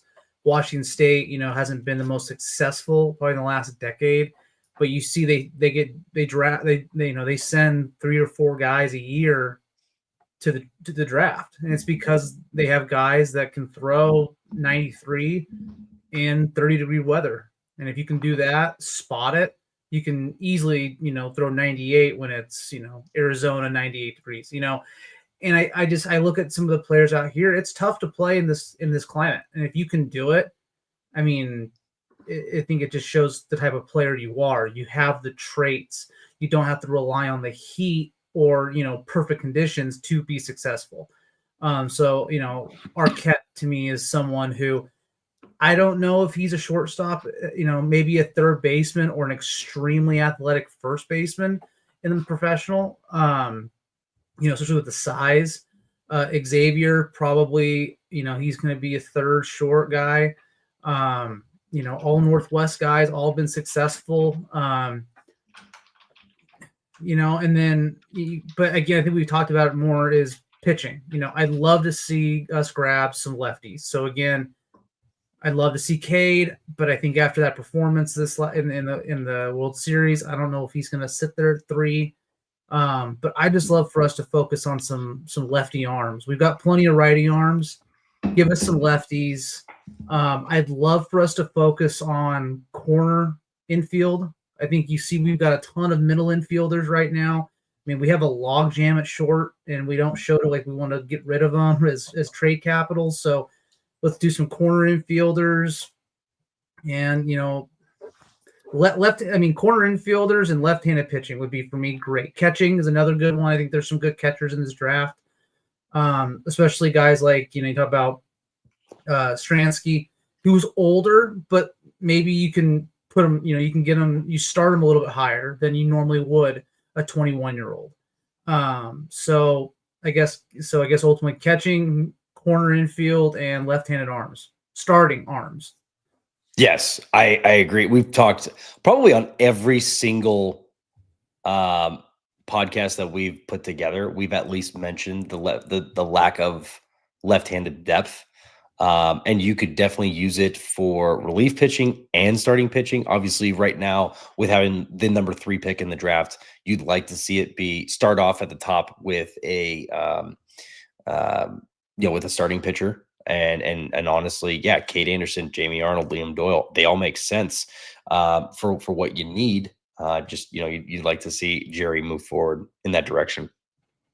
With that, again, if he ends up going with like a JoJo Parker, it'll just kind of not ruin everything because JoJo Parker could be, Cole Emerson, who is obviously very good, but it's just like we have a Cole Emerson. We have Cole Emerson, right? Like we have that. Type P, you have Arroyo, you've got Celestine. I mean, you've got enough of them. Like, we keep thinking about the next guy. It's like, can we just get a guy and stick with it? Yeah. But your point on a catcher, I think it makes sense to add another. I want to say top tier catcher, but I would say top 10 round catcher, somebody that we have a little bit of stock into. I like Josh Caron. I'd like to kind of boost him with another guy. And Stransky makes a lot of sense. If you fall out on Grant J, if you fall out on Caden Bodine, if Luke Stevenson, granted, I'm not the biggest Luke Stevenson fan. I know he's got a light tower power bat, and if the ABS runs the way it runs, maybe he has some value in there. But again, even his bat, it's got a lot of holes in it, in my opinion, right now. And it's some people have him in the first round. I wouldn't take him in the first round, but again, if he sees this, sorry, I would probably take you in the second round. But yeah, I think there's a catcher that needs to be addressed in this draft because there are a lot of good ones, and there are a lot of good ones that you can get for cheap. Again, Justin Stransky, Boston Smith, who had 26 home runs at little old Wright State. But I think, yeah, you got to start replenishing somewhere. And if it doesn't come until rounds, 10 through 20 for the left-handed pitching, okay. But you got to start. You have to invest. We have to invest, especially with the rumors of Harry Ford. Why would he not be up by now? I mean, I know that Mariners have kind of hit a good stride, but why would you not, he's done. He needs to graduate AAA baseball. Like, he's done enough. And the only reason why, you've talked about it, the only reason why you wouldn't bring him up right now is, well, there's two reasons. One, you don't want to reduce the amount of at-bats he's getting in playing time, which obviously would occur if he comes up. But also you want his draft stock to be as high as possible come the deadline, which I think you see him potentially moved. Yep. So you need to backfill. Yeah, which is why, and nothing against Cole Young, but Cole Young, because he didn't have immediate success, might have hurt his trade stock. Which to him, what does he matter? What does that matter to him? I think his plan is to stay as a Seattle Mariner, but as a franchise that's potentially looking to trade for some chips, it makes sense to keep Harry Ford back. Because if he comes up and he's not successful, that could hurt his value in a trade. But if he continues to just rake in AAA, it's more attractive. And so I think that's kind of the route that they're going. We'll see what happens in August, right? When the dust settles and the trades have been made, we'll see where they're at with Harry Ford. If he doesn't get the call in August, if he doesn't get the call in September, then it's like, all right, like, what are we doing? Are we just going to trade him in the offseason? Is that where we're at with all that? I don't even know. But yeah, I think some things need to be addressed this draft. At some point, you need to get a catcher that's preferably one of the ones that we've mentioned tonight, and then start looking at left-handed pitching and good relief pitching depth. I still like Lucas Malstott. I know I didn't highlight him that much during when I talked about him, but Lucas Malstott, for being 22 years old, senior at Clemson, not a lot of leverage. You could see that guy potentially fall to the 5th, 6th round, and I have him in the 2nd. That's my value on him. My value on him is in the 2nd round. Dude's good. So hopefully a guy like him makes his way to Seattle. Kind of wrapping everything up, I wanted to just kind of, for everybody out there still watching, thank you. We're almost 2 hours deep into this thing, but we are running a giveaway right now. I wanted to pull it up. We got a Julio card right now. We are currently trying to get to 200 subscribers. Which to some of you out there that are big podcasters, or some of you that are big into podcasting, we're still small, and we're trying to do things that we can do to help boost us and get there. And honestly, the Mariners podcasting community has been awesome. We have something fun next week. We got Brady Farkas of Refuse to Lose Pod. Doubt he's listening to this right now because he's on the East Coast, and so it's 12:46 in the morning over there. But Brady Farkas is going to be on our show next Wednesday, so make sure to tune in, check us out then. But yeah, the giveaway, we're currently at, I just checked, we're at 131 subscribers. So we got, 69 more to go. Glad it was that number. So nice. But we're right around the corner from that. And so it might take us a couple days. It might take us a couple weeks. But we're going to get to 200. I know it. I got faith in myself. Please talk about us to your friends if you like us. If you're not a Mariners fan, we talk about Andrew Smith. Thank you again for joining in on everything. Obviously we talk about other things that aren't Mariners. And then also next Thursday, we're going to be talking even more draft with some kind of heavy hitters in the industry. Overdue Sports. If you follow Overdue Sports, he's big in the industry. He's also with On the Clock, and he was at Omaha. He got credentialed. He was behind the scenes. He'll be on the show next Thursday, along with Toby Schulman. Toby Schulman's awesome, and Nate Rasmussen. Those guys were both behind the scenes. Nate was actually at the MLB Draft Combine here in Arizona, and got to do a handful of interviews with a lot of the draft, the combine guys. So if you haven't seen that, definitely check that out. And then Toby Schulman is just a leader in the industry. He's somebody that I've been following for a while, and I'm excited to be able to spit some knowledge with him as well, because he's got the ins and outs. I watch the game and I evaluate it from a former coach, former player standpoint. I don't have the behind the scenes stuff. I don't know some things that are going on with certain guys that they're when you get those news flashes of this guy's potentially transferring from UCLA to University of Texas. Like, how would I know that, right? Unless I actually coached the guy and had a connection with him, which most of my former players, I'm not going to hound them like that. But these guys have really good behind the scenes knowledge, and they're able to have access to that. So be excited for that. Kyle, thank you again for joining in. I know there was long-winded talking from me, and you were behind the scenes. Thank you for all the help that you had for tonight. And just remember, life's too short. Gas up your boys.